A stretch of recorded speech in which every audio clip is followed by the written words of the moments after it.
Estamos nosotros estudiando lo que es la carta a los romanos y estamos viendo el evangelio contenido en la carta a los romanos. El curso se llama El Evangelio según la carta a los romanos. Muy bien. Estamos nosotros, un momentico por favor, hay personas que quieren unirse.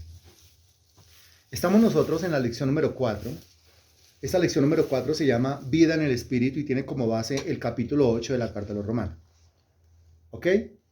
Muy bien. Ya leímos nosotros y escudriñamos nosotros algunos versículos. Por ejemplo, el versículo 1 dice: ahora pues ninguna condenación hay para los que están en Cristo Jesús, los que no andan conforme a la carne, sino conforme al Espíritu, dice el versículo 1. El versículo 2 dice: porque la ley del Espíritu de vida en Cristo Jesús me ha librado de la ley del pecado y de la muerte. 3. Porque lo que era imposible para la ley, por cuanto era débil por la carne, Dios, enviando a su Hijo en semejanza de carne de pecado, y a causa del pecado, condenó al pecado en la carne. 4. Para que la justicia de la ley se cumpliese en nosotros, que no andamos conforme a la carne, sino conforme al Espíritu. 5. Porque los que son de la carne piensan en las cosas de la carne, pero los que son del Espíritu en las cosas del Espíritu. 6. Porque el ocuparse de la carne es muerte, pero el ocuparse del Espíritu es vida y paz. O sea, hasta dónde llegamos nosotros en la exposición de hace 15 días. Hace 8 días no tuvimos clase. El versículo 7 dice: por cuanto los designios de la carne son enemistad contra Dios, porque no se sujetan a la ley de Dios ni tampoco pueden. El versículo 8 dice: y los que viven según la carne no pueden agradar a Dios. Hágame el favor y me pone en contexto hasta qué versículo nosotros estudiamos hace 15 días. Según mi cabeza hasta el versículo 8, pero puede ser distinto. Dígame por favor. Revise bien su cuaderno en sus notas y dígame por favor. Según mi cabeza hasta el versículo 8. Hasta el 8. ¿Sí? Hasta el 8. Ok, muy bien. Si usted viene en camino a este lugar de reunión donde vamos a inaugurar hoy una nueva obra de célula, todavía tiene tiempo de llegar. Aquí iniciamos la reunión a las 7 de la noche y las reuniones van a ser a las 7 de la noche. Todos están convocados, los que están cerca y los que están lejos. Entonces aquí los esperamos porque esto es servicio de todos, no es servicio solamente de una persona. En eso consiste precisamente el Evangelio. Muy bien, entramos al estudio de los versículos 9, 10 y 11 bajo el título El Espíritu es el que da vida. Ese será el tema de hoy. El Espíritu es el que da vida. ¿A qué Espíritu se está refiriendo? Al Espíritu de Dios. El Espíritu es el que da vida. Versículos 9, 10 y 11. Dice el versículo 9: mas vosotros no vivís según la carne, sino según el Espíritu. Si es que el Espíritu de Dios mora en vosotros. Y si alguno no tiene el Espíritu de Cristo, no es de él. Versículo 10. Pero si Cristo está en vosotros, el cuerpo en verdad está muerto a causa del pecado, mas el Espíritu vive a causa de la justicia. Versículo 11. Y si el Espíritu de aquel que levantó de los muertos a Jesús mora en vosotros, el que levantó de los muertos a Cristo Jesús vivificará también vuestros cuerpos mortales por su Espíritu que mora en vosotros. Eso dice en los versículos 9, 10 y 11. Hola, ¿cómo están? Bien, versículo 9. Mas vosotros no vivís según la carne, sino según el Espíritu. Esto ya se había dicho en el versículo 1. Vuelva a leer conmigo el versículo 1 y dice: ahora pues ninguna condenación hay para los que están en Cristo Jesús, los que no andan conforme a la carne, sino conforme al Espíritu. ¿Quiénes son los que han pasado de muerte a vida? ¿O cuál es la característica? ¿O cómo se muestra? ¿O cómo se demuestra? ¿Cómo se ve eso? Yo he pasado de muerte a vida y lo demuestro en que ya no ando conforme a la carne, sino que ahora ando conforme al Espíritu. Es la manera como se demuestra la salvación. ¿La salvación se puede comprobar? Claro que sí. ¿Cómo? Con el comportamiento. ¿Qué es lo que se tiene que ver en el comportamiento? Lo repito, una persona que no anda conforme a la carne, sino que anda conforme al Espíritu. Si no están dando conforme al Espíritu, están dando conforme a la carne. Y si están dando conforme a la carne y persiste en andar conforme a la carne, eso es muestra de algo. ¿Muestra de qué? Le repito la pregunta. Si no están dando conforme al Espíritu, sino que están dando conforme a la carne, ¿eso es muestra de qué? Persiste en andar conforme a la carne. ¿Eso es muestra de qué? Responda usted la pregunta, por favor. La pregunta entonces es para todos los que están aquí, ¿cierto? Gracias. ¿Eso es prueba de qué? Eso es prueba de que no ha nacido de nuevo. Muy bien. O sea que el nuevo nacimiento se ve, ¿cierto? El nuevo nacimiento se nota, por supuesto. Cuando una criatura nace físicamente, se nota que nació. Pues se nota que nació, la tengo en los brazos. Y si nació vivo, se nota que nació vivo, porque inmediatamente comienza a llorar. Hay movimiento en sus manos, hay movimiento en sus pies, hay movimiento en su rostro. Se nota la vida en un niño que nació vivo. De la misma manera, el nuevo nacimiento se tiene que notar. Es vida de entre los muertos. La vida espiritual se tiene que notar. Se nota. ¿Cómo se nota? Con el comportamiento, con el cambio de conducta. Si no hay un cambio de conducta, pues no ha nacido de nuevo. Si no hay un cambio de conducta, pues no ha sido justificado. Si no hay un cambio de conducta, pues no ha sido salvado. Así de sencillo. Sí, así de práctico, así de radical. Lo encuentra usted en la Sagrada Escritura. El texto dice, mas vosotros no vivís según la carne, sino según el Espíritu. El apóstol Pablo lo está afirmando. Está hablando con individuos que realmente han sido justificados. Recuerda el tema del capítulo 4, justificación. Y recuerda el tema del capítulo 5, la paz con Dios. Y recuerda el tema del capítulo 6, la unión con Cristo. Y recuerda el tema del capítulo 7, la liberación de la ley. Y recuerda el tema del capítulo 8, la vida en el Espíritu. El apóstol Pablo está hablando con gente que sí ha nacido de nuevo y lo demuestra con su comportamiento.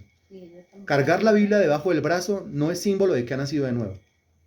Ni siquiera irse a sentar en la banca de una iglesia es símbolo de que ha nacido de nuevo. Es el cambio de conducta lo que evidencia un nuevo nacimiento. El apóstol Pablo le está hablando a gente nacida de nuevo, a gente que está convencida de estas cosas. Por eso les dice, versículo 9, mas vosotros no vivís según la carne, sino según el Espíritu. Eso es. Gente, yo reitero y nunca me cansaré de repetir, gente que persiste y persiste y persiste en andar en la carne. Si persiste en andar en la carne, pues acuérdese del versículo que dice que el perro vuelve a su vómito y la puerca lavada a revolcarse en el lodazal. Que así como el perro que vuelve a su vómito, así es el necio que repite su necedad. Es necio, nunca dejó de ser necio. Volvió al vómito, volvió al mundo, volvió a lo secular, volvió al pecado, volvió al pasado, volvió atrás. Quiere decir, nunca hubo un verdadero cambio. Su cambio fue superficial. Su cambio es una completa hipocresía, como el Señor Jesucristo lo dijo, vosotros sois sepulcros blanqueados. Por fuera limpios, por fuera blancos, por fuera apariencias, pero por dentro, que tiene un sepulcro por dentro. Por dentro tiene muerte, por dentro tiene huesos, por dentro está podrido, por dentro hay putrefacción. A eso se refiere el Señor, de eso nos habló y de eso nos advirtió. Lo que uno es por dentro, lo va a reflejar por fuera. Lo que uno es por fuera, tiene que ser el reflejo de lo que uno es adentro. Yo puedo aparentar y ser hipócrita con el que quiera, pero no puedo aparentarle a Dios, no puedo ser hipócrita con Dios porque Dios conoce todas las cosas. ¿Estamos de acuerdo con esto? Todas las cosas están abiertas y desnudas delante de los ojos de Dios, dice Hebreos capítulo 4. A Dios no le puedo esconder nada. ¿Estamos de acuerdo con esto? Muy bien. Yo le puedo aparentar a usted, usted me puede aparentar a mí. Usted puede aparentarle a quien quiera, pero a Dios no le puede aparentar, porque Dios ve hasta lo más profundo del ser. Dios ve hasta el espíritu, Dios ve hasta el corazón. Muy bien. Entonces, mas vosotros no vivís, mire, esto ya están viviendo. ¿Se acuerda que hace 15 días estamos hablando de la vida en el espíritu? Ninguno puede comenzar a vivir una vida en el espíritu si primero no se ocupa de las cosas del espíritu. Y con la primera parte de mi ser, que yo debo ocuparme de las cosas del espíritu, es con qué parte. A ver si ese tema quedó claro. Con la primera parte de mi ser que yo tengo que ocuparme de las cosas del espíritu, es con qué parte. Eso es lo primero que debo entregarle al Señor. ¿Qué parte? Se nos dijo en los versículos. Responda, por favor, la pregunta es para todos. Entonces yo quiero ver la pregunta de Marta León, la respuesta de Marta León, de María Sánchez, de Mario, de Natalia, de Carolina. Hola, Carolina. De Liliana, de Marta, bueno, y de los demás, porque ya tengo subventanas. Entonces de los que están allá detrás también. No, eso no se dijo hace 15 días. Hace 15 días estaba hablando de otra cosa. La primera parte que yo tengo que entregarle a mi Señor con el fin de terminar andando, viviendo en la carne, ¿es cuál? No, no hay respuesta correcta. Usted me regala su respuesta correcta y yo continúo con la exposición. Respuesta correcta, muy bien, señora María Sánchez. La primera parte que yo tengo que entregarle a mi Señor es mi mente. La Biblia dice claramente, volvemos a leer el versículo. ¿Qué versículo es? Versículo 5. Los que son de la carne piensan en las cosas de la carne, ¿sí? Pero los que son del Espíritu piensan en las cosas del Espíritu. ¿Con qué parte de mi ser yo pienso? Con mi mente. ¿Cuál es la primera parte que yo tengo que entregarle al Señor? Mi mente. Mientras que mi mente está llena de basura, mi comportamiento no se va a modificar. ¿Cómo hago yo para cambiar mi conducta? Cambiando mi forma de pensar. Eso lo dice la Reina Valera en Romanos capítulo 12, versículo 2 de la siguiente manera. Dice, no os conforméis a este siglo, sino... A ver, ¿quién me completa ahí? No os conforméis a este siglo, sino...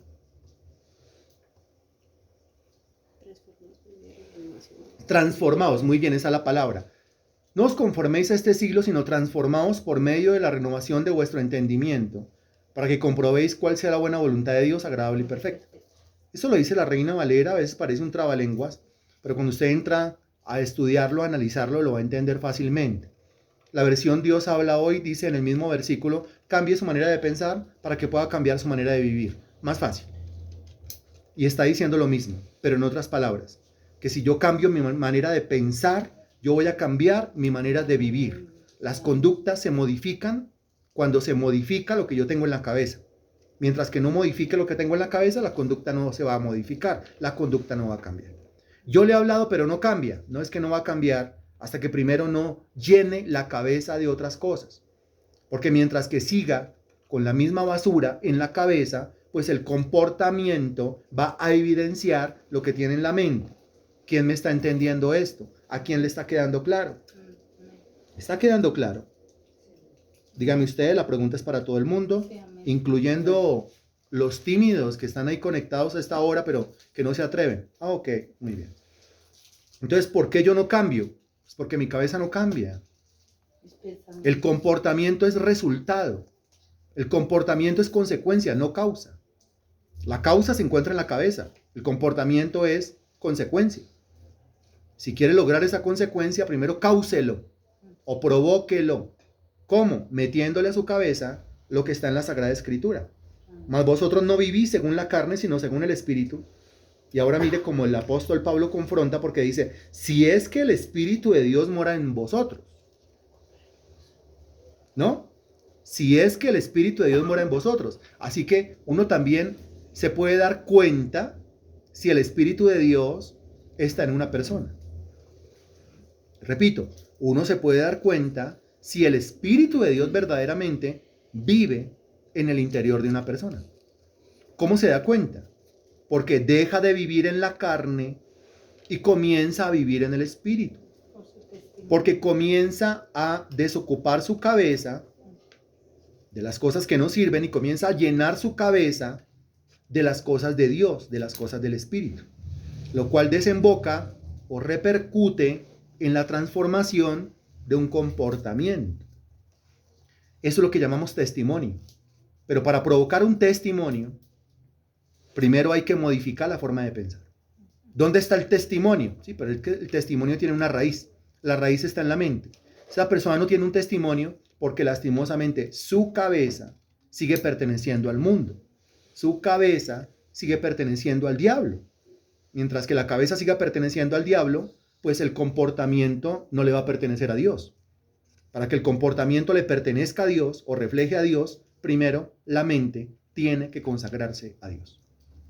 Por eso la Biblia dice que a Dios yo tengo que amarlo con todo el corazón, con toda el alma. A continuación, ¿qué dice? ¿Con toda la qué? Complete ahí, por favor, y deme la respuesta. A Dios tengo que amarlo con 4 cosas. Muy bien, usted sabe la respuesta. Con todo el corazón, primero. Con toda el alma, segundo. Con toda la mente, está respondiendo muy bien. Y en cuarto lugar dice, con todas las fuerzas. Pero en tercer lugar, con toda la mente. Yo tengo que amar a Dios con la mente. ¿Cómo amo a Dios con la mente? Sacando la basura de la mente. ¿Cómo amo a Dios con la mente? Metiéndole cosas buenas a la mente, pensando en cosas diferentes. Mientras que yo siga pensando en lo mismo, voy a seguir actuando igual. Es muy fácil de entender, creo yo. Entonces el apóstol Pablo dice, si es que el Espíritu de Dios mora en vosotros. Y alguno podrá decir, el Espíritu de Dios está en mí, demuéstrelo. Porque eso se demuestra. No, pero es que el Espíritu de Dios está en mí porque yo lo siento. No es suficiente evidencia. Porque puede ser que lo que usted esté sintiendo sea otra cosa y no el Espíritu Santo. La presencia del Espíritu Santo va a causar cosas, causa transformaciones. Así, de esa manera se evidencia que Dios está dentro. Yo tengo el Espíritu de Dios, muéstrelo. Muéstrelo con un cambio de mente y muéstrelo con un cambio de conducta. Es más, en la persona en la cual vive el Espíritu de Dios no hay que pedirle que lo demuestre. Porque se nota a leguas que el Espíritu de Dios está en él. Y se nota a leguas, ¿por qué? A ver, el texto en Efesios dice, el que robaba, complete ahí el texto, por favor. Ya no robo. Exacto. El que robaba, complete usted ahí en el chat, por favor. Aquí también tengo audiencia presencial y están respondiendo. Gloria a Dios, hoy tenemos una clase mixta, presencial y virtual. El que robaba, ya no robe más. Ahora, ¿cómo sabe usted que el Espíritu de Dios está viviendo dentro de esa persona? Por eso, porque ya no roba más. ¿Sí se da cuenta? O sea que, mire, la evidencia de la presencia del Espíritu Santo en una persona no es que se la pasa temblando y temblando y temblando, o llorando y llorando y llorando. No. Es más práctico todavía. Es más práctico todavía. La evidencia de la presencia del Espíritu Santo en una persona es que robaba antes, pero ahora ya no roba. Entonces ahora tabaco. Fumaba antes, pero ya no fuma. Entonces ahora alcohol. Antes era un borracho y ya no. Entonces ahora en términos sexuales. Antes era un promiscuo y ya no. Antes era un adúltero, ahora es fiel. Antes era un fornicario y ahora se respeta. Antes era un mentiroso y ahora dice la verdad. Antes se la pasaba metido en lo que no le importaba y ahora está involucrado en las cosas de Dios. Antes buscaba a la gente para hacerle el mal y ahora busca a la gente para evangelizarlo. De esa manera usted se da cuenta si el Espíritu de Dios vive en usted o no vive en usted. Es así de práctico, es así de sencillo. Señor, dame muestras de que tú estás viviendo en mí. No, ¿cómo así? Yo sé que el Espíritu Santo está viviendo en mí. Yo sé la clase de hombre que yo era antes de Cristo. Ni hablemos de eso. Y usted sabe la clase de persona que usted era antes de Cristo. Ni hablemos de eso. ¿Su vida ha sufrido un cambio, una transformación? Si la respuesta es sí, usted va a decir, el Espíritu de Dios está en mí. Si la respuesta es no, entonces aplica el sarcasmo del apóstol Pablo que dice, si es que el Espíritu de Dios mora en vosotros. Y termina diciendo, y si alguno no tiene el Espíritu de Cristo, ahora, que alguno no tenga el Espíritu de Cristo también se nota. Porque no hay cambio, no hay avance, no hay transformación, no hay un adelanto. Sigue siendo la misma persona que era antes. El mismo comportamiento impío, el mismo comportamiento mundano. Y si alguno no tiene el Espíritu de Cristo, pues claramente dice, no es de él, no le pertenece a Cristo. ¿Cómo así que no le pertenece a Cristo? No ha nacido de nuevo. ¿Cómo así que no le pertenece a Cristo? No ha sido justificado, no ha sido salvado, no ha pasado de muerte a vida, no ha pasado de condenación a salvación. ¿Cómo le parece a usted el versículo 9 de Romanos capítulo 8? Es duro, es un bocado duro, rico, delicioso, pero duro de digerir. Sin embargo es la Biblia, sin embargo es el Evangelio. ¿Cómo le parece? Usted mira a su alrededor y ¿con qué se encuentra? ¿Con muerte o con vida? Gente transformada, gente que sigue siendo la misma. Y eso es evidencia de que el Espíritu de Dios no vive dentro de ellos, ya que el Espíritu de Dios es el único que transforma o cambia a una persona. ¿Cómo le parece? La pregunta no era solamente para la señora María. Aparece la respuesta de Natalia, es una verdad total. Ok, muy bien. Al decir usted que está de acuerdo, o al decir usted amén, usted se ha puesto de acuerdo no conmigo, porque no es mi palabra. Usted se ha puesto de acuerdo con Dios, porque es la palabra de Dios. Usted le está diciendo a Dios, Señor, tú tienes toda la razón en lo que dices en Romanos capítulo 8, versículo 9. Pero entonces, ¿dónde está la respuesta de los demás? porque la pregunta no era solamente para 2 personas y solamente han contestado 2 personas y la pregunta fue clara. ¿Cómo le parece? ¿Cómo analiza usted Romanos capítulo 8, versículo 9? Yo sigo leyendo. Confronta, pero es una forma de evidenciar si soy creyente o no, o en qué punto voy. Ok. Pero al mismo tiempo es una forma de analizar a los demás, a los que me rodean. Es que yo siento que esa persona es salva. No, eso no se siente. Eso se nota. Eso se ve. Vuelvo y le repito el argumento. Yo siento que fulano es salvo. Eso no se siente. Eso se ve. Eso se nota. Eso se evidencia. Eso se ve a leguas. Con el cambio de conducta, con el cambio de comportamiento. Porque antes hacía y ya no hace. Así de esa manera. Ahora, versículo 10. Versículo 10. El versículo 10 dice, pero si Cristo está en vosotros, entonces aquí Pablo pasa a hablar no con aquellos en los que no mora Dios, sino aquellos en los que sí vive Dios. ¿Sí? ¿Hay en esta clase alguna persona en la que Dios viva? ¿Hay en esta clase alguna persona habitada por el Espíritu Santo? ¿Hay o no hay? Ok, muy bien. Entonces Pablo le está hablando a usted, o mejor, el Espíritu Santo, a través de Pablo, le está hablando a usted. Gracias a Dios, muy bien. Y mire lo que el Señor está diciendo. Pero si Cristo está en vosotros, entonces vuelvo y le hago la pregunta. Usted me dirá, ¿quiere que le vuelva a responder lo mismo? Sí, por favor. Pero si Cristo está en vosotros, entonces la pregunta, ¿en cuántos de ustedes o en quién de ustedes está Cristo? Amén. Responda, por favor. Aquí están respondiendo. Muy bien. Presencial y virtual, mixto. Hace rato que no me pasaba, pero qué rico que me pase. ¿En quién está Cristo? En mí. Gloria a Dios. En usted está Cristo. Muy bien. Ahora dice, pero si Cristo está en vosotros, el cuerpo en verdad está muerto a causa del pecado.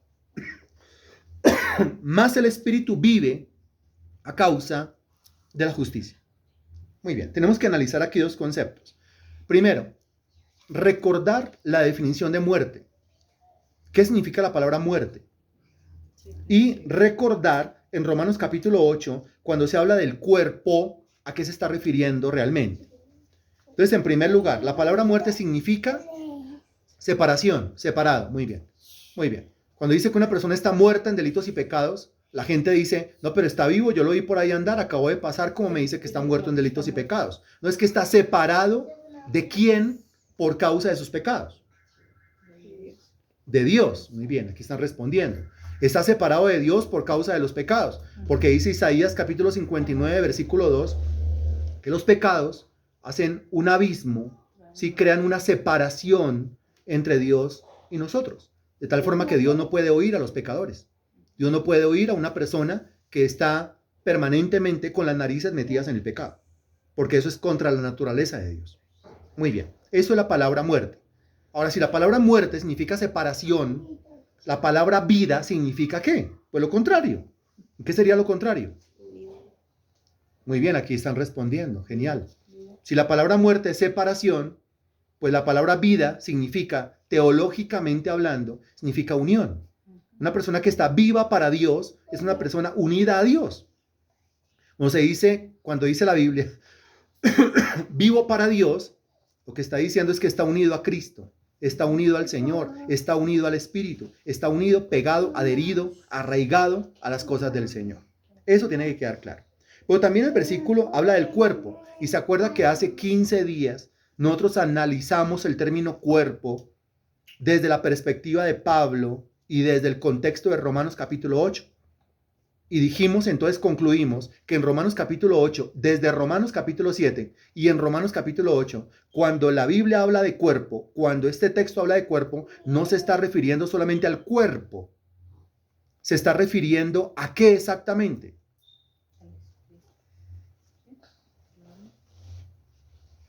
Que el apóstol Pablo puede utilizar diferentes términos para referirse a lo mismo, pero aquí decide usar el término cuerpo.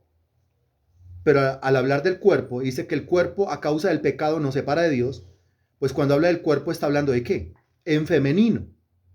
Ahí le di una clave. Está hablando de la carne, muy bien. Para Pablo, cuerpo es carne.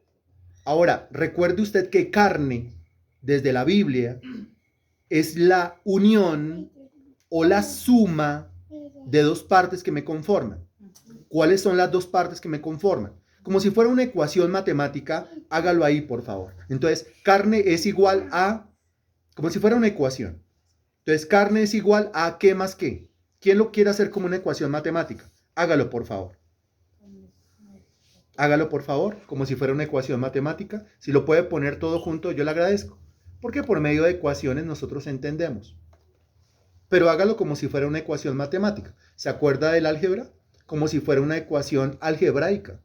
Como si fuera una ecuación de esta clase. Carne es igual a alma más cuerpo. Marta Poveda, genial. Muy bien. Excelente. Felicitaciones. Eso era lo que tocaba hacer. Carne es igual a alma más cuerpo. Muy bien. De manera que cuando usted habla del alma, ¿a qué se está refiriendo?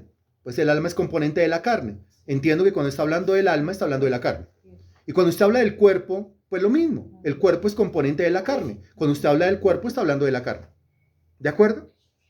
Entonces, cuando el apóstol Pablo dice que el alma se entrega al pecado, es lo mismo que si dijera que el cuerpo se entrega al pecado o que la carne se entrega al pecado. Es lo mismo. Pero para no utilizar siempre el mismo término, carne, el apóstol Pablo puede utilizar el término alma, o puede utilizar el término cuerpo. En Romanos 8 utiliza cuerpo, pero está hablando de lo mismo. ¿Ha quedado claro en la cabeza de todos? Amén. Esto tiene que estar claro. Recuerde, si no está claro, no avanzamos más. Mi trabajo no es hablar. Mi trabajo es enseñar. Y yo tengo que asegurarme de que usted haya aprendido. Hablar, cualquiera habla. Enseñar, eso es difícil.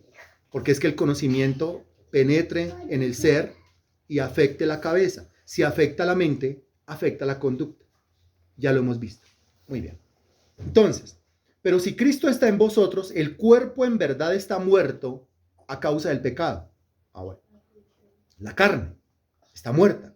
O sea, separada de Dios. ¿Por causa de qué? Por causa del pecado. Porque recuerde que el pecado es la inclinación de la carne. El pecado es la inclinación del alma. El pecado es la inclinación del cuerpo. Mas el espíritu vive. Mire, el espíritu vive. Y aquí está hablando del espíritu con E minúscula. Se está refiriendo al espíritu humano. Mas el espíritu humano, o sea, carne, alma y cuerpo, están muertos, separados de Dios por causa del pecado. Pero falta un componente. ¿Cuál? El espíritu humano. El espíritu humano vive, o sea, recuerde que vivir es unir. Vive, está unido a Dios por causa de la justicia. ¿Cuál justicia? La justificación. O sea, gracias a que Dios me declaró inocente, gracias a que fui salvo por su gracia y por su misericordia, es que yo puedo estar en este momento vivo, es decir, unido, soldado, fundido, apegado, arraigado a las cosas de Dios. Y eso es conclusión. No. En la vida de aquel que ha nacido de nuevo, en su experiencia va a notar esto. Hay una parte de su ser que se llama carne, que tiene una tendencia. Y hay una parte de su ser que se llama espíritu, que tiene otra tendencia. Dentro de él hay como dos sentires. Uno, el sentir hacia las cosas de Dios. Dos, el sentir hacia las cosas del mundo. Ese sentir está ahí. Y ese sentir va a permanecer hasta el momento en que nos muramos o hasta el momento en que seamos arrebatados. Ese sentir es la norma. Lo que no es la norma en la vida del cristiano es que el cristiano se rinda o le dé rienda suelta o le dé gusto al sentir de su carne. Porque si le da rienda al sentir de su carne, es un carnal. Mientras que si le da rienda suelta al sentir de su espíritu, ¿cómo se llama? Creo que está muy claro, ¿cierto? Estamos definiendo la diferencia entre un carnal y un espiritual. El carnal es que el carnal se deja llevar, se deja rendir, se deja someter por la tendencia de su propia carne. Por eso resulta haciendo hechos vergonzosos, dice la Sagrada Escritura. Mientras que el espiritual, pues entonces cede a los gustos de su espíritu, que son los mismos gustos del Espíritu Santo. Orar y no orar, ahí tiene usted la prueba. Orar, oremos. La tendencia del espíritu. El espíritu está dispuesto. ¿Para qué? Para las cosas de Dios. La carne es débil. ¿Es débil para qué? Para las cosas de Dios. A la carne no le gustan las cosas de Dios. Entonces, ¿es usted espiritual o es usted carnal? Y ninguno puede decir un poquito de una cosa y un poquito de la otra. Porque si es un poquito de una cosa y un poquito de la otra, es un carnal. De tiempo completo es un carnal. Bien, eso dice el versículo 10. El versículo 11 dice, y si el espíritu de aquel que levantó de los muertos a Jesús, ese espíritu es, ¿cuál espíritu?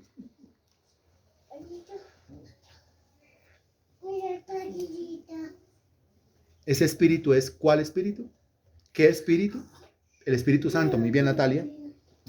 Y si el espíritu de aquel que levantó de los muertos a Jesús, ahora cambie el término aquel, el espíritu de aquel que levantó de los muertos a Jesús, ese aquel es ¿quién?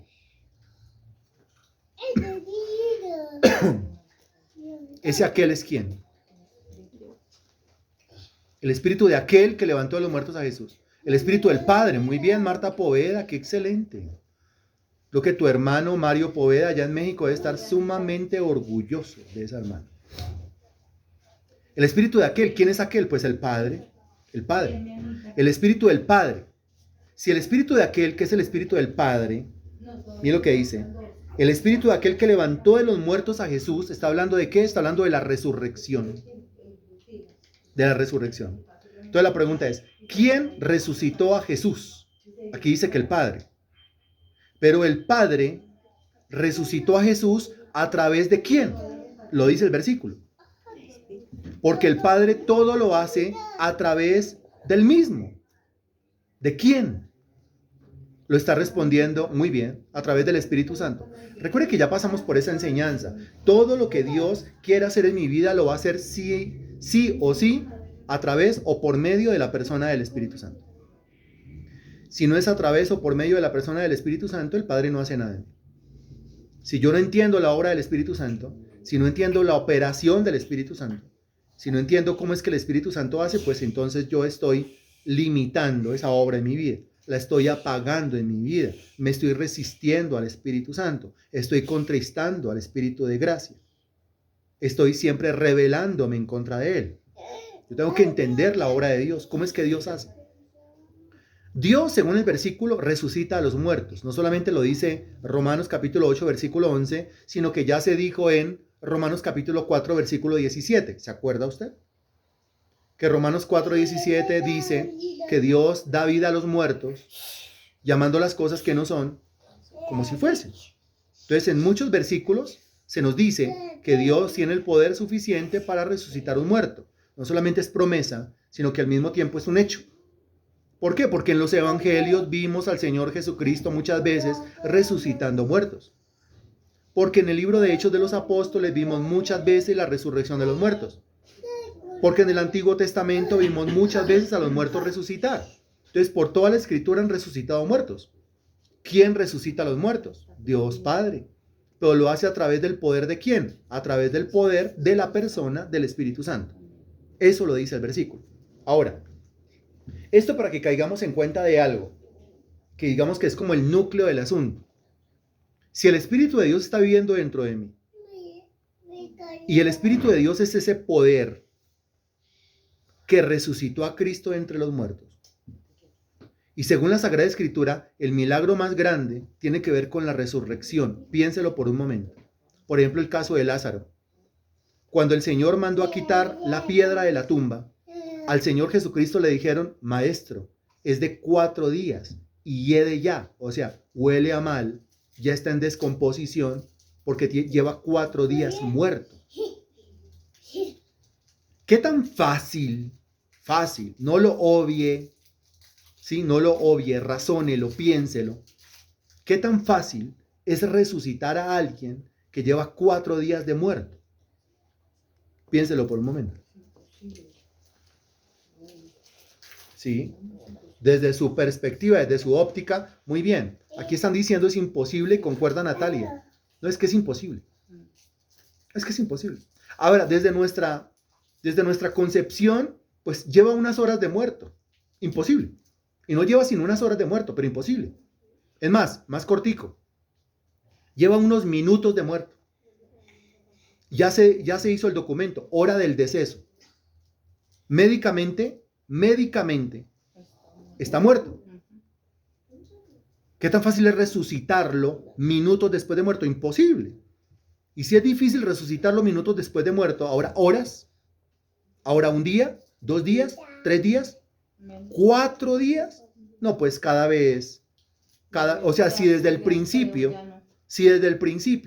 es imposible, pues de ahí en adelante sigo yo respondiendo, imposible, imposible, imposible, imposible. Pero Dios, el Señor, resucitó a la hija de Jairo. Y la hija de Jairo acababa de morir. O sea, llevaba unos minutos de muerta. Y el Señor la resucitó. El Señor resucitó al hijo de la viuda de Naín. Y el hijo de la viuda de Naín llevaba unas horas de muerto. Y lo resucitó. Note, la hija de Jairo llevaba unos minutos. El hijo de la viuda de Naín llevaba unas horas. Y ahora Lázaro llevaba días muerto. Y el Señor resucitó a la que llevaba minutos muerta, resucitó al que llevaba horas muerto y resucitó al que llevaba días muerto. ¿Quién le da gloria a Dios? ¿Cómo lo razona? ¿Cómo lo entiende? ¿Cómo lo analiza? ¿Qué tan grande es Dios? ¿Qué tan grande es su poder? Para él no hay nada imposible. Están diciendo acá para Él, no hay nada imposible. Todas las cosas son posibles para Él. Para Él no hay ninguna cosa difícil. Para Él todas las cosas son fáciles. Señor, acaba de morir. No importa. Señor, lleva unas horas de muerto. No importa. Señor, lleva unas horas, lleva unos días de muerto. No importa. Y si pasa como en el caso del libro de Ezequiel, el valle de los huesos secos, si ya no hay sino huesos secos, calaveras, cráneos, fémur, ¿cuánto llevan de muertos? Esos llevan de muertos años. Ya para que esté pelado de la piel, ya para que esté pelado de los músculos, los tendones, ya para que esté peladito completamente, tiene que llevar años de muerto. Y la visión dice que el Señor le dio vida a gente que estaba muerta hace años. Entonces le completo el panorama. El Señor le dio vida a una que llevaba minutos de muerta. El Señor le dio vida, resucitó a uno que llevaba horas de muerto. El Señor resucitó a uno que llevaba días de muerto. Y el Señor resucitó a unos que llevaban años muertos. ¿Qué tan grande es Dios? ¿Qué tan poderoso es Dios? Dígamelo, y la pregunta es para todo el mundo, incluyendo para el que se conectó y se quedó callado durante toda la clase. La pregunta es para todo el mundo. ¿Qué tan grande es Dios? ¿Qué tan grande es su Dios? ¿Qué tan grande es el Dios en el cual usted cree? Infinito, aparecen las respuestas. Poderoso, aparecen las respuestas. No hay otro como el de poderoso. Muy bien. Infinitamente grande, inigualable y poderoso. Eso es lo que tiene que hacer. Responda. No se puede calcular su poder y su gloria. Muy bien. ¿Qué más dicen? Grande es mi Señor, majestuoso. Eso, porque es que estoy hablando de su Señor. Estoy hablando de su Dios. ¿Sí? No estoy hablando de algo que tenga que ver conmigo y con usted, no estoy hablando de ese que es su Dios, su Señor, su Salvador, su Redentor. Dice superpoderoso, grande, poderoso. Gracias, Teresa, por tu respuesta. Único y soberano en poder y gloria. Muy bien, glorioso. Qué maravilla llegar a esa conclusión. Ahora, ya que llegamos a esa conclusión, yo quiero entonces conectarlo con lo siguiente. Si el espíritu de aquel que levantó de los muertos a Jesús mora en vosotros, ese poder, estimado hermano, ese poder que resucitó a una que llevaba minutos de muerta, vive en usted. A ver cuál es su reacción. Ese poder que resucitó a uno que llevaba horas de muerto, vive en usted. Ese poder que resucitó a uno que llevaba días de muerto, vive en usted. Y ese poder que resucitó a unos que llevaban años de muertos, vive en usted. ¿Cuál es su reacción? Ahí lo conecta usted. Ahí lo conecta usted. Ahí lo conecta usted. ¿Y qué es lo que está diciendo? Que dentro de usted, ¿cómo lo analiza usted? No, usted tiene que analizarlo correctamente, según lo que dice el versículo. Lo que dice el versículo es que o el poder que resucita a los muertos, no importa que lleven minutos, horas, días o años de muertos, ese poder resucitador, ese poder de resurrección vive en usted. Eso quiere decir que lo que está muerto en usted, eso quiere decir que lo que no funciona en usted, eso quiere decir que lo que no ha cambiado todavía en usted, eso quiere decir que lo que no ha salido adelante todavía en usted, eso quiere decir que lo que no ha fluido todavía en usted, gracias a ese poder resucitador que vive en usted, fluye, sale adelante, se mueve, progresa, se proyecta y tiene éxito.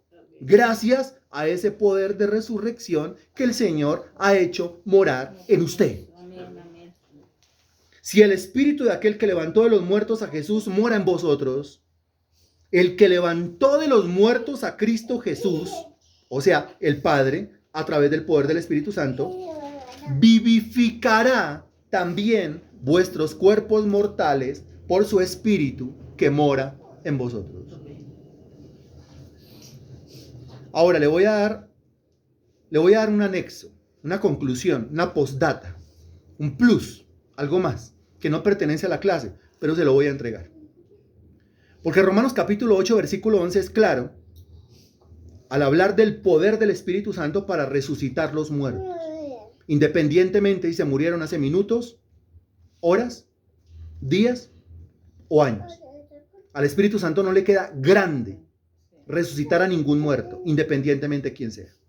Muy bien. Ahora, ese texto, ese conocimiento, ese concepto, usted lo relaciona con Romanos 4:17, ya pasamos por ahí. El Señor le da vida a los muertos o resucita a los muertos, llamando las cosas que no son como si fueran. Es decir, cuando la palabra de Dios se pronuncia, Romanos 4:17, cuando la palabra de Dios se pronuncia, Romanos 4:17, el poder del Espíritu Santo obra, Romanos 8:11. Y cuando la palabra de Dios se pronuncia, Romanos 4:17, y el poder del Espíritu Santo obra, Romanos 8:11, hasta los muertos se resucitan. Entonces yo le hablo a su situación, a su condición, a su problema, a esa tribulación, a ese problema laboral, económico, familiar, físico, sentimental, emocional, espiritual, al que sea. Pregunta, ¿Dios tiene el poder para solucionar su problema? Su respuesta será en modo sarcasmo. La respuesta es, pues si tiene el poder para levantar muertos, lo están entendiendo. Pues si tiene el poder para levantar muertos, ¿cómo no va a tener el poder para solucionar mi problema? Entonces, ¿dónde está el asunto? El asunto está en que yo debo creerlo. Porque si yo lo creo, funciona. La Biblia dice que al que cree, todas las cosas le son posibles. Siempre acuérdese de esto. No es que yo creo que esto ya no tiene solución. ¿Cómo no va a tener solución, hombre? ¿Cómo no va a tener solución si el Señor tiene el poder para resucitar a los muertos? Bendito Dios, te damos gracias por esta información. Gracias por este conocimiento. Gracias por esta clase. Gracias porque en la medida en que expusimos tu palabra, tu Espíritu Santo obraba en cada mente, en cada corazón, ministraba profundamente nuestro ser y nos llenaba, Señor, no solamente de conocimiento, sino también de fe, Señor. Y has hablado a mi vida. ¿Cómo no vas a poder solucionar mi problema si tú tienes el poder para resucitar muertos? En mi caso, Señor Dios, no es que estoy muerto, estoy vivo, o sea, más sencillo todavía, pero tengo problemas, más sencillo todavía. Señor Dios, yo te pido que eleves mi nivel de fe de tal manera que yo pueda creer, mi Dios, que tú vives dentro mío, que tú me habitas, que tú moras en mí, que yo soy tu templo y que tienes el poder suficiente para solucionar mis problemas, para sacarme adelante y sobre todo para transformarme a la imagen y semejanza del Señor Jesucristo. Te rogamos en esta hora, mi Señor, ya desconectándome de esta clase, con el fin de conectarme aquí a una reunión presencial de inauguración de una obra. Mi Señor, te pido que seas tú moviéndote a continuación poderosamente y que ese poder de resurrección obre poderosamente aquí en este lugar, mi Dios, en esta casa, con las personas que asistan. Te lo pedimos en el nombre del Señor Jesucristo. Amén y gracias a Dios. Amén. Esto es todo por hoy. Nos vemos mañana con los que van a ir a servir todo el día a Villa Esperanza, a Ciudad Bolívar. El domingo en el culto general, ninguno vaya a faltar, por favor. Domingo, 9 de la mañana. Esto es todo.